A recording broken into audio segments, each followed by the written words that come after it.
Punjab institute of cardiology के बाहर थड़े पे बैठा हुआ ज़ारो कतार रो रहा है और अपने अल्लाह से फरियाद कर रहा है। यहाँ की अशराफिया इतनी बेहिस हो चुकी है कि एक 35 साला शख्स मोहम्मद हसन नामी जो मेरे साथ बैठा है, 3 बच्चों का बाप है, कोरोना के बाद इसे दिल की बीमारी ने ऐसा गिरफ्तार किया कि ये गरीब दिलवाला हो गया। और दिलवाला भी ऐसा हुआ कि वो दिल भी इसके पास से भागने की कोशिश कर रहा है क्योंकि दिल सूज रहा है। दिल का मसला है जी, आर्गन्स वो वीक होते जा रहे हैं। आंखें मेरी बहुत ज़्यादा वीक हो गई, यादाश्त बहुत ज़्यादा कमज़ोर हो गई, किडनीज जो हैं वो भी डैमेज होना शुरू हो गई। एक कोरोना की वजह से इतना कुछ हो गया। खांसी का इलाज करते रहे, दिल की तरफ ना गए। जब दिल की तरफ गए तो दिल उस वक्त बाकी 22% बच चुका। लोगों की मिन्नतें समाइतें करके उनसे किराए मांग के आता हूँ। बच्चों का कैसे पूरा हो रहा है? अल्लाह ही कर रहा है जी। अस्सलाम वालेकुम नाज़रीन, मैं हूं नवीद राना और आप देख रहे हैं क्लिक न्यूज़। नाज़रीन, हमें आज एक कॉल मौसूल हुई और हमारे मालूमात में आया कि एक शख्स जो कि पंजाब इंस्टीट्यूट ऑफ कार्डियोलॉजी के बाहर थड़े पे बैठा हुआ ज़ारो कतार रो रहा है और अपने अल्लाह से फरियाद कर रहा है। जब ये हमें मालूमात हुई तो हमने कोशिश की कि हम उन तक पहुंच सकें और उनकी दाद रसी कर सकें। वहाँ पर गए तो हमें जो सुनने को मिला वो दिल टूट सा गया। इस वजह से टूट गया कि हमारे पास वो वसाइल ही नहीं है। हम गुरबा जाएं तो कहाँ कहाँ जाएं। हमारी अशराफिया, हमारे वुज़रा, हमारे बड़े बड़े ब्यूरोक्रेट्स जिनको पाकिस्तानी निज़ाम ने इतना कुछ नवाज दिया, लेकिन जब उनके साथ कुछ होता है तो भागते हैं वो बाहर के ममालिक। बड़े बड़े हॉस्पिटल्स में, बड़े बड़े मुल्कों में उनके काम हो भी जाते हैं, लेकिन ये गरीब तबका सड़ सड़ के मर जाता है। ये गरीब तबका सड़कों पे टक्करें मार मार के अल्लाह से फरियादें करता रहता है, लेकिन उनकी कोई सुनवाई नहीं होती क्योंकि हम पाकिस्तानी हैं।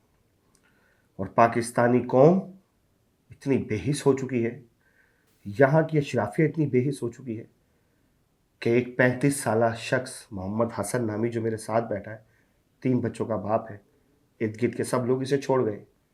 35 साल क्या उम्र होती है। कोरोना के बाद इसे दिल की बीमारी ने ऐसा गिरफ्तार किया कि ये गरीब दिलवाला हो गया। और दिलवाला भी ऐसा हुआ कि वो दिल भी इसके पास से भागने की कोशिश कर रहा है क्योंकि दिल सूज रहा है। किसी भी वक्त ये हम में से ख़त्म हो चुका है, किसी भी वक्त ये हम में से ख़त्म हो सकता है। मोहम्मद हसन से बात करते हैं कि इनका असल मामला क्या है। ये झंग के रिहायशी हैं। हसन, कैसे हैं आप? अल्लाह का शुक्र है। हसन, मेरा बिल्कुल भी इरादा नहीं है आपके ज़ख्मों पे नमक छिड़कने का, और मैं देख रहा हूँ कि अभी भी आप ठंडी आहें भर रहे हैं, आपकी आंखें नम हैं, आपके गाल कांप रहे हैं। मैं आपसे, मेरी मजबूरी है क्योंकि मैं चाहता हूँ कि आपका काम हो, मैं चाहता हूँ कि आपकी आवाज़ आगे पहुँचे। बेशक। क्या मामला है? दिल का मसला है जी, तकरीबन 3-4 साल हो गए और दिन ब दिन जो है आर्गन्स वो वीक होते जा रहे हैं। डॉक्टर्स ने मुझे पहले ही बताया था, आंखें मेरी बहुत ज़्यादा वीक हो गई, यादाश्त बहुत ज़्यादा कमज़ोर हो गई, चलना फिरना मुश्किल हो गया है, लंग्स जो हैं वो डैमेज होना शुरू हो गए, किडनीज जो हैं वो भी डैमेज होना शुरू हो गई। एक कोरोना की वजह से इतना कुछ हो गया? जी, कोरोना की वजह से इतना कुछ हो गया। तो क्या कोई मेडिसिन ऐसी खा ली जो इफ़ेक्ट कर गई, या ये कोरोना की वजह से सारे ऑर्गन्स जो हैं वो कमज़ोर होना शुरू हो गए? कोरोना की वजह से मसला बना लंग्स का शुरू से, लेकिन किसी ने हार्ट की तरफ तवज्जो नहीं दी। लंग्स का बात करने का मकसद ये है कि खांसी का इलाज करते रहे, कोई दिल की तरफ ना गया। जब दिल की तरफ गए तो दिल उस वक्त बाकी 22% बच चुका था। शेर ही बन गया। खांसी का इलाज करते रहे, कोई दिल तक ना गया। आए हैं। और जब गए तो 22% बच गया था। जो अब ये पोजीशन है कि दिल, आज मैंने चेक करवाया है कार्डियोलॉजी में, तो उन्होंने कहा है कि स्वेलिंग होना शुरू हो गई है, हार्ट स्वेल हो रहा है, और बस कुछ कह नहीं सकते। इसका, आप झंग से आते हो जी। क्या काम कर रहे हो? कुछ वसाइल नहीं हैं जो यहाँ पर आए जा सके? नहीं जी, बहुत कम हैं जी वसाइल। लोगों की मिन्नतें समाइतें करके उनसे किराए मांग के आता हूँ जी चेक करवाने के लिए। अपने पास कोई वसाइल नहीं है। बच्चों का कैसे पूरा हो रहा है? बस जी, अल्लाह ही कर रहा है जी, मेरे बस की बात नहीं है। वही करता है इंसान को, और कोई करता भी नहीं है। बेशक। आपको मैं इधर लेकर आया हूँ तो इस उम्मीद से लेकर आया हूँ कि अल्लाह पाक आपकी मदद करेगा। और ये जो हमारी ऑडियंस है ये आपके और हमारे जैसी है। ये अगर आपके लिए एक लाइक, एक शेयर, कमेंट करें और आपकी आवाज़ अगर आगे पहुँचाएँ तो ये दुनिया जो है ये अल्लाह के दोस्तों पे चल रही है, वलीउल्लाहों पे ही चल रही है। बेशक, कोई ना कोई ऐसा बंदा ज़रूर उठेगा जो आपकी मदद करेगा। इंशाल्लाह। रिश्तेदार, अजीज़ों, कारब, बहन भाई कोई हेल्प नहीं करते। सर किस चीज़ के रिश्तेदार? माँ बाप गुजर गए, बाकी तो कोई रिश्ता होता ही नहीं है, बाकी सब छोड़ गए। बहन भाई छोड़ गए? बहन भाई भी छोड़ गए। क्यों? उनको नहीं पता कि हमारा भाई कितनी बड़ी तकलीफ से जूझ रहा है? जब मेरा अच्छा वक्त था तो मैंने उनका साथ दिया, हाँ। जब मेरे पे बुरा वक्त आया तो वो साथ छोड़ गए। उन्होंने समझा कि इसका जो लिया हुआ है वो अब इसको वापस करना पड़ेगा।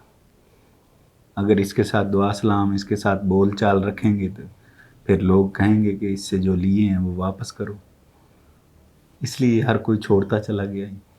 मैंने एक एक दिन जैसे जैसे गुजारा ना, एक एक रिश्तेदार वैसे वैसे मेरा इस बीमारी दूर होता गया। एक भाई किसी दिन छोड़ गया, किसी दिन बहन छोड़ गई। राब्ता भी नहीं करते आपसे? नहीं, कोई राब्ता नहीं करता। और कोई बात भी नहीं है, कोई लड़ाई भी नहीं? कोई लड़ाई झगड़ा नहीं, कोई बात नहीं। कैसे लगे ये दुनियावी रिश्ते? मैं तो यही कहता हूँ जी कि माँ बाप के अलावा कोई रिश्ता अपना नहीं होता। बस सच्चा रिश्ता सिर्फ और सिर्फ माँ बाप का है, जो मेरा एक्सपीरियंस है, मेरा तजर्बा है। मैं क्या कहूँ, शर्मिंदा हूँ क्योंकि मैं भी किसी का भाई हूँ, मैं भी किसी का भतीजा हूँ, किसी का भांजा हूँ। लेकिन मोहम्मद हसन, इसकी मुस्कुराहट बड़ी प्यारी है। ये रो रहा है, अपने उन रिश्तों के लिए रो रहा है कि जिनको ये अपना समझा करता था। आज वो उसके साथ नहीं है, बगैर किसी वजह के नहीं है। तुमसे मांग थोड़ी रहा कुछ। क्या भाई, मैं पिछले ना तकरीबन एक हफ्ते से लाहौर आना चाह रहा था।